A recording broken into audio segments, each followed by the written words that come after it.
आपको शायद ये बात जानकर आश्चर्य ना हो कि हमारी दुनिया का ज्यादातर हिस्सा पानी से कवर्ड है, क्योंकि ये एक ऐसा फैक्ट है जो हम स्कूल लाइफ से सुनते आ रहे हैं। लेकिन आज हम दुनिया के ये 4 ओशियन नहीं बल्कि सिर्फ एक ओशियन की बात करेंगे और उसकी मैसिवनेस देखकर आप आश्चर्यचकित हो जाएंगे। डेस्टिनी फैक्ट वीडियोस में आप सबको फिर से स्वागत है। दोस्तों, वैसे तो सब कॉन्टिनेंट को चारों तरफ से घेर कर रखने वाला सिर्फ एक ही ओशियन है, लेकिन हमने अपने आसानी के लिए इनको अलग अलग नाम दे रखे हैं। ये ओशियन 4 अलग अलग रीजन्स में डिवाइडेड है: अटलांटिक, इंडियन, आर्कटिक और पैसिफिक ओशियन। हम आज बाकी 3 ओशियन को हटाकर सिर्फ इस ओशियन की बात करने जा रहे हैं जिसको पैसिफिक ओशियन कहा जाता है। पैसिफिक अकेला ही इतना बड़ा है कि अगर पेरू और चिली के दरमियान ओशियन के बॉटम तक जाकर एक सुराख किया जाए और उस सुराख को आर पार करके सीधा अर्थ के ऑपोजिट साइड से निकल जाए, तो आपको ये बात जानकर हैरान होगी कि इतना सब कुछ करने के बावजूद भी आप वियतनाम और ताइवान के करीब पैसिफिक ओशियन से ही बाहर निकलेंगे। अर्थ के किसी भी एक स्पॉट के ठीक ऑपोजिट साइड वाले स्पॉट को एंटीपोड कहा जाता है। पैसिफिक ओशियन इतना बड़ा है कि इसका खुद के कई एंटीपोड मौजूद है, लेकिन ये इसका राज जानने की सिर्फ एक शुरुआत है। हमारी अर्थ का पूरा एक गोल चक्कर यानी अर्थ का सरकमफ्रेंस 40,000 किलोमीटर बनता है। यानी अगर किसी एक पॉइंट से हवाई जहाज से फ्लाई करे तो पूरे 40,000 किलोमीटर का डिस्टेंस कवर करने के बाद जहाज वापस उसी जगह पर पहुंच जाएगा जहां से उसने टेक ऑफ किया था। पैसिफिक ओशियन में कई एरियाज ऐसे हैं जिनके दरमियान का टोटल डिस्टेंस पूरे अर्थ के सरकमफ्रेंस का 50% है। जी हाँ, लगभग पूरे 20,000 किलोमीटर। ये हिस्सा इंडोनेशिया और कोलंबिया के दरमियान मौजूद है, जिसको पैसिफिक ओशियन का सबसे बड़ा लंबा हिस्सा माना जाता है और ये करीब 20,000 किलोमीटर बनता है। रिसर्च के दौरान मुझे भी ये जानकर आश्चर्य हुआ कि इंडोनेशिया और कोलंबिया के दरमियान पैसिफिक ओशियन के इस हिस्से में हमारा पूरा चांद फिट आ सकता है। सिर्फ एक ही नहीं, बाकी लाइन से पूरे 5 चांद और उसके अलावा भी इसमें काफी जगह बच जाएगी। पैसिफिक ओशियन की मैसिवनेस का अंदाजा अब इस बात से लगा लेंगे कि हम इस पूरे ओशियन को एक साथ देख भी नहीं सकते। किसी शिप में सवार होकर पैसिफिक ओशियन के साइज का अंदाजा लगाना तो एक इम्पॉसिबल टास्क है, क्योंकि हमारी आंखें अर्थ के हॉरिजॉन को देख रही होती है और यह हॉरिजॉन कर्व हो जाता है। इसी वजह से हम ज्यादा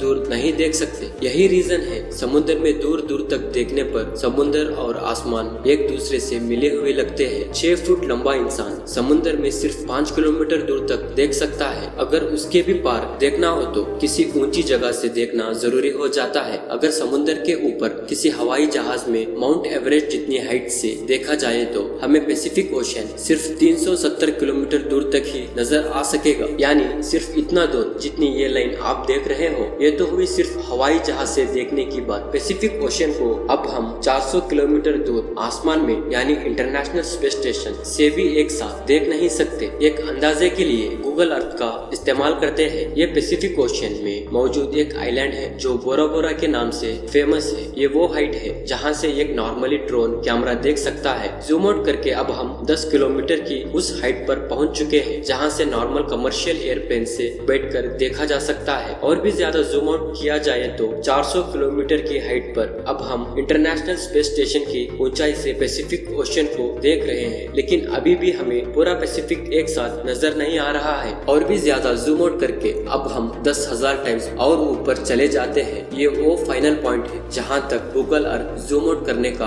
ऑप्शन देता है। और यहाँ पहुंचकर हम नोटिस किया कि अर्थ से 63,000 किलोमीटर दूर जाकर भी हमें 95% पैसिफिक ओशियन दिखता है और सिर्फ 5% हिस्सा हमें जमीन का दिख रहा है। नंबर्स की बात की जाए तो Pacific ocean 16.5 crore square kilometre के एरिया पर फैला हुआ है। ये एरिया इतना जायंट है कि इसमें पूरा north America, south America, Europe, Africa, Asia, Australia, Antarctica और ग्रीनलैंड भी फिट आ सकते हैं। कुल मिलाकर बात की जाए तो जहां पैसिफिक ओशियन का एरिया 16.5 करोड़ स्क्वायर किलोमीटर है, वही अर्थ पर मौजूद सारी जमीन का कंबाइंड एरिया है 14 करोड़ स्क्वायर किलोमीटर बनता है। यानी हमारी दुनिया की पूरी जमीन, सारे पहाड़, रेगिस्तान और जंगले पैसिफिक ओशियन में फिट आ सकते हैं। और उसके बाद भी उसमें इतनी जगह बच जाएगी जिसमें हमारे देश इंडिया जैसी 8 कंट्री भी फिट आ सकती है। जी हाँ दोस्तों, याद रहे कि हम यहाँ 4 ओशियन में से सिर्फ एक यही ओशियन की बात कर रहे हैं जिसका नाम पैसिफिक ओशियन है। कॉन्टिनेंट्स को हटाकर अब हम किसी और प्लैनेट की बात करते हैं। दोस्तों चले अब हम अपने पड़ोसी प्लैनेट मार्स की